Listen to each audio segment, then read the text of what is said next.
người, lại là Linh đây và Linh đã quay trở lại với cả mọi người trong video mới. Và chủ đề của video ngày hôm nay mà Linh muốn mang lại với cả mọi người đó chính là monthly favorites. Và nếu như mà mọi người có hứng với các chủ đề của video ngày hôm nay thì tiếp tục bắt đầu video luôn với cả Linh luôn nhá. Sản phẩm đầu tiên mà Linh khám phá được trong tháng vừa qua thì rất là vô tình thôi. Có một lần thì Linh đi làm một cái photoshoot và Linh có thuê một bạn makeup artist, và trong hôm đấy thì bạn ấy có sử dụng một cái khăn tẩy trang mà Linh cảm thấy thực sự là một cái khăn tẩy trang rất là thích. Trong tay Linh thì là sản phẩm của Biore Makeup Remover, và cái túi này thì Linh mua có giá là 20 mấy nghìn ý. Linh mua ở trong Watsons, nhưng mà mấy lần trước thì Linh cũng thấy ở Guardian có bán, cho nên là đợi lại là cái sản phẩm này thì thực ra mọi người tìm được rất là dễ, chỉ có điều là nó không có cái cỡ lớn hơn thôi. Lý do mà Linh siêu thích loại này là bởi vì trời ơi, dùng nó rất là thích.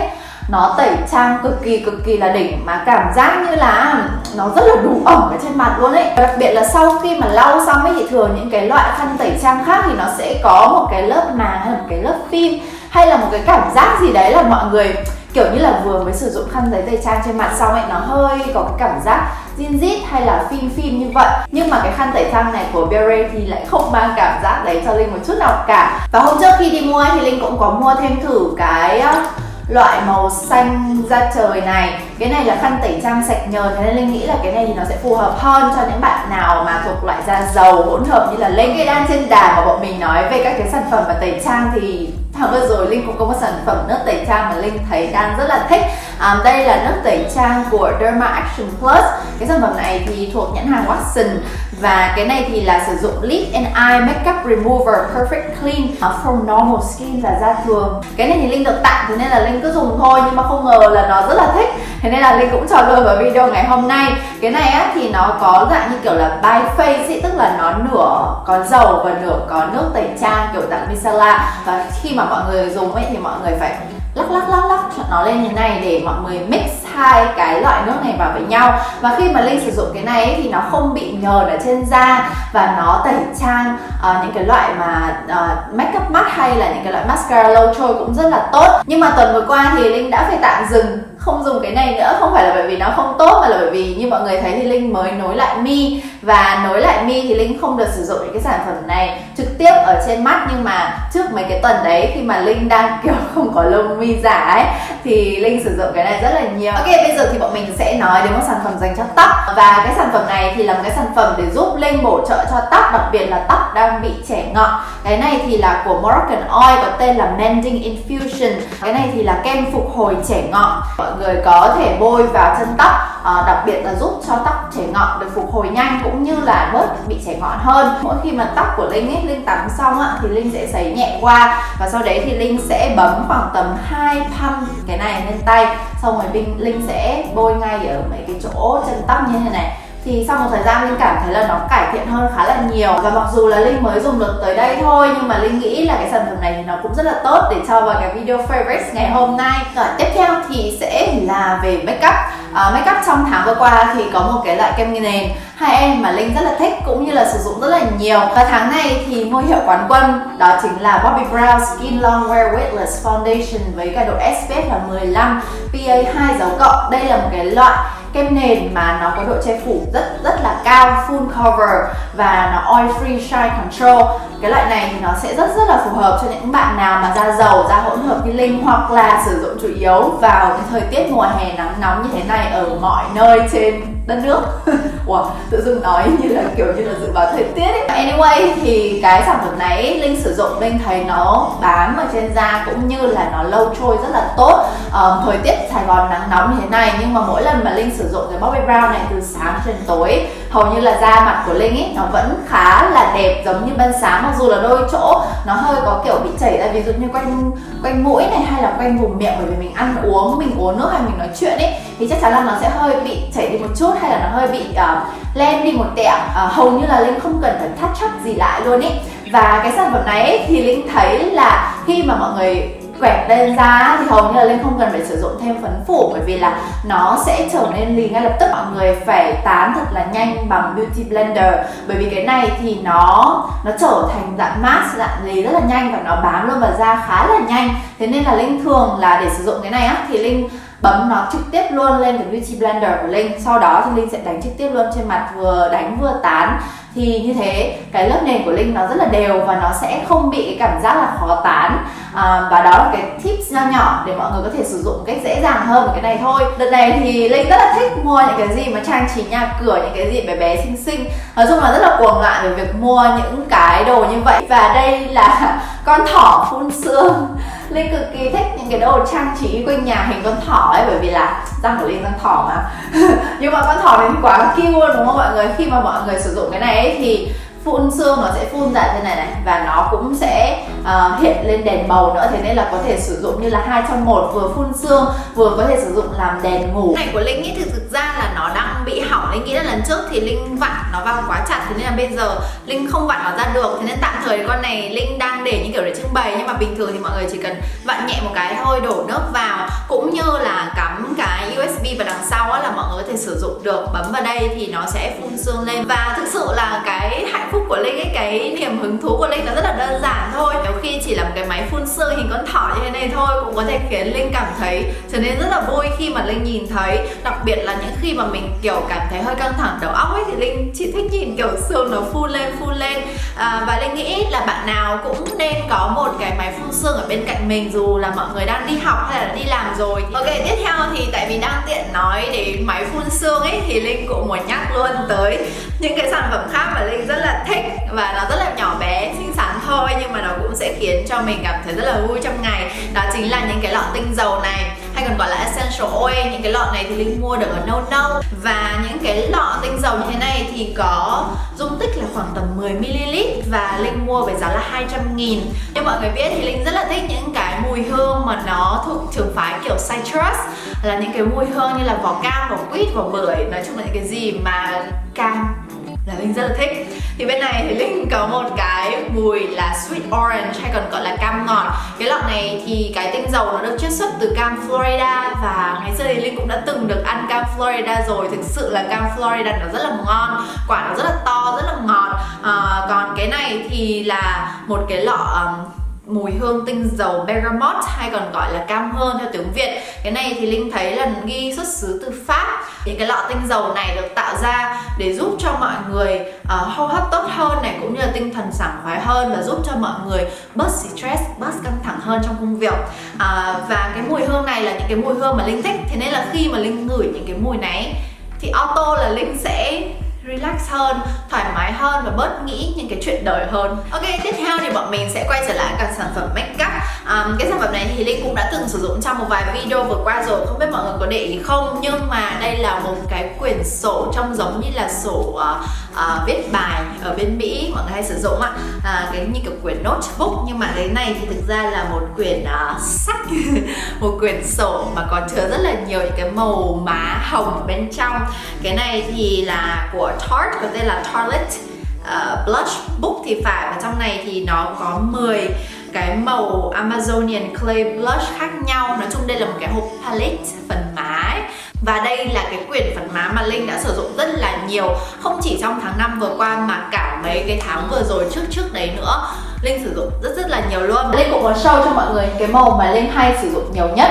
Màu mà Linh hay sử dụng nhiều nhất thì là màu Spirit Fingers. Linh hay sử dụng màu này hàng ngày. Và màu cam mà Linh yêu thích nhất thì là màu Rara ở trong bảng này. Ngoài ra thì Linh cũng có sử dụng rất là nhiều cái màu phần má highlight này ở trong bảng blush này của Tarte, có tên là Extra Credit. Cái này thì Linh đang sử dụng ở trên má này, nó sẽ tạo ra được cái hiệu ứng highlight rất là trong, rất là gương. Nói chung là rất là xinh như thế này luôn, và cảm giác rất là nhẹ trên mặt. Nói chung là nó sẽ không làm thể hiện những cái khuyết điểm ở trên da của mọi người như là lỗ chân lông to đâu, và nó sẽ khiến cho da của mọi người trông như là được kiểu tráng gương ấy, nhìn rất là xinh. Ngoài ra Linh cũng có dùng thêm những cái màu khác, chỉ là không nhiều bằng thôi. Nhắc luôn ngoài cái em phần má này thì thực ra là chưa được dùng nhiều bằng những cái sản phẩm mà Linh vừa mới nhắc tới đâu, nhưng mà nó để lại ấn tượng cho Linh rất là tốt trong những cái ngày cuối tháng 5 vừa rồi. Thế nên là thôi ăn ra một tí cho nó vào cũng được. Cái này thì Linh mua được ở bên Hàn, ở cạnh trường đại học nữ sinh E Hoa ấy. Cái này thì thuộc hãng Uphill Juicy Pang Jelly Blusher màu RD01. Cái loại phấn má này thì nó như kiểu dạng pudding ấy, tức là mọi người nhấn vào thì nó như là kiểu đất sét nhẹ, và nó sẽ có màu ở trên ngón tay như thế này. Và Linh thường sử dụng là Linh sẽ kiểu chấm nhẹ ở giữa như thế này, hoặc là chấm 3 chấm ở trên gò má, tùy theo là hôm đấy mình kiểu muốn make up nó trông Tây hơn hay là trông Hàn hơn ý, thì đại là như vậy. Và cái phần má này Linh thấy rất là thích, kiểu màu lên rất là xinh luôn, và nó bám cực kỳ là lâu. Linh khá là bất ngờ, nó bám lâu y như là cái phần má của Tarte kia kiểu, và mọi người có thể dễ dàng kiểu build màu rất là dễ. Linh thì Linh thích là kiểu bôi ra tay như vậy, và kiểu sau đấy là pat lên như thế này. Hoặc là một cách dễ hơn nữa là mọi người sử dụng những cái mousse beauty blender, mọi người làm cho nó hơi ẩm một chút, và mọi người có thể chấm trực tiếp vào trong này và đánh dặn nhẹ ở trên má, thì nó cũng sẽ lên màu rất là xinh. Tiếp theo thì bọn mình sẽ nói đến chủ đề son nhá. Son thì không bao giờ là đủ, không bao giờ là hết được, nó là một câu chuyện tình rất là dài của bọn mình, đúng không? Kiểu như là Linh cảm thấy là có một thỏi son không bao giờ là đủ cả, và đối với cả nghề nghiệp beauty blogger này của mình ấy, thì Linh nghĩ là mình là một người tình rất là phũ, bởi vì cứ lâu thì sẽ thay cái độ yêu thích một lần đối với cả những cái cây son mới. Thế nên là Linh nghĩ là Linh nên chăm chỉ làm cái monthly favorite hơn, bởi vì là nhiều khi có những khi mà Linh rất là thích một cái cây son ở đấy, nhưng mà nó không đúng thời điểm để Linh làm video. Thế là sau một đời rất là thích, đến lúc mà Linh làm video thì Linh lại thích một cái thỏi son khác nhiều hơn nữa. Thế nên là những cái thỏi son đấy có thể sẽ không bao giờ được lên sóng. Vậy nên là Linh nghĩ là Linh cũng nên thực sự là chăm chỉ làm cái video monthly favorite hơn, để có thể update cho mọi người những cái cây son mà Linh đã thích nhất trong tháng vừa qua, để mấy em ý không bị lãng quên và không bị thất sủng, và nói chung là cũng được vinh danh một lần trong đời trước khi mà bị Linh lãng quên. Thì anyway, thì trong tháng vừa rồi thì Linh có 4 cây son mà Linh rất là thích, và 4 cây son này thì Linh cũng đã từng nhắc qua ở trong những video tập trước, cũng như là search cũng như là review rất là đầy đủ rồi. Nhưng mà Linh sẽ nhắc qua lại một lượt với cả mọi người. Thì đầu tiên đó chính là cây son Dior Lip Glow Color Revival Balm. Lần này thì là Lip Glow to the Max, và màu của Linh sử dụng là màu 204 Coral. Linh vừa mới nhắc tới cái cây son này trong video lần trước, thế nên là mọi người có thể xem lại link video ở bên này hoặc là bên này. Anyway, một trong hai bên. Đồng thời cùng với cây Dior đấy thì cũng là một cái cây khác của Chanel mà Linh cũng đã nhắc tới trong video hôm trước rồi. Linh rất là recommend cái cây son này, đặc biệt là cho những bạn nào mà đang làm văn phòng, bởi vì đây là một cái cây son nó rất là phù hợp với cả mọi loại da khác nhau, và nó sẽ không khiến cho da của mọi người bị xỉn màu. Hai cây son còn lại thì Linh cũng đã có video review đầy đủ rồi. Một cây thì là Bobbi Brown Crush Liquid Lip. Như mọi người biết thì Linh năm ngoái rất là mê cây Bobbi Brown Crush Lip Color mà dạng thỏi rồi, và năm nay thì Bobbi Brown có ra cây này dạng liquid và dùng rất là thích, kiểu lên màu rất là đẹp, rất là chính xác màu. Cây son này thì nó sẽ thiên hướng là giúp cho môi của mọi người trông bóng hơn, còn cây son còn lại thì hoàn toàn ngược lại. Đây là cây son mà Linh review gần nhất, đó chính là thỏi Mamonde Creamy Tint Color Balm Intense, và màu mà Linh đang sử dụng trên môi đây cũng là màu này, là màu 26 Autumn Rose. Trong video lần trước review Linh cũng đã nói với cả mọi người là Linh sử dụng màu này rất là nhiều. Và sản phẩm cuối cùng mà Linh muốn nhắc ở trong video ngày hôm nay thì là một sản phẩm thuộc dạng thức uống. Đây là cà phê đóng gói, cà phê uống ngay của hãng Maxim của Hàn Quốc. Và đây là một cái hãng cà phê đóng gói mà Linh rất là thích uống. Lần đầu tiên mà Linh uống Maxim thì là loại túi nó màu đỏ cơ, cũng rất là ngon.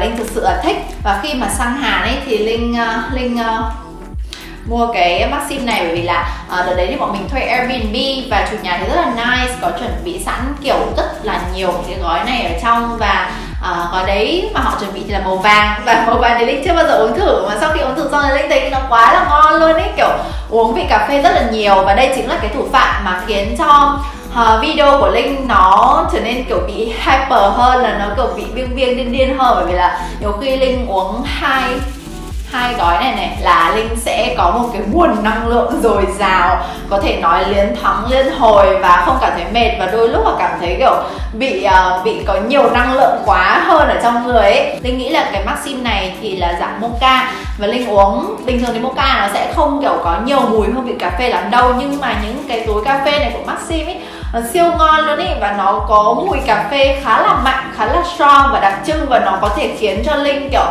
trở nên cực kỳ là cây gồ. Thực ra thì trong này túi này ấy, Linh có rất là nhiều snack mà Linh mua ở cái cửa hàng chỉ bán đồ ăn vặt snack ở bên Hongdae ở bên Hàn đấy, kiểu những cái gói bánh, gói kẹo rồi đủ các thể loại. Nói chung là không nhiều lắm nhưng mà nói chung là cũng khá là đầy đủ.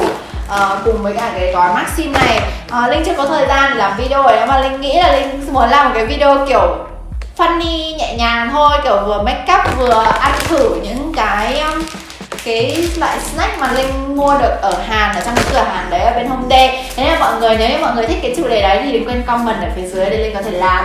Và những cái ép cà phê uống lên của Maxim khiến Linh luôn luôn tăng động trong mọi video gần đây chính là nhân vật sẽ kết thúc video monthly favorite ngày hôm nay của Linh. Và Linh mong là mọi người sẽ thích video ngày hôm nay, tìm ra được một vài món đồ mà Linh thích mà có thể là mọi người cũng sẽ thích. Và nếu như mọi người thích video này thì đừng quên nhấn like để ủng hộ cho video của Linh, giúp Linh có thêm động lực để làm thêm nhiều video và chăm làm video monthly favorite hơn nữa với cả mọi người vào hàng tháng.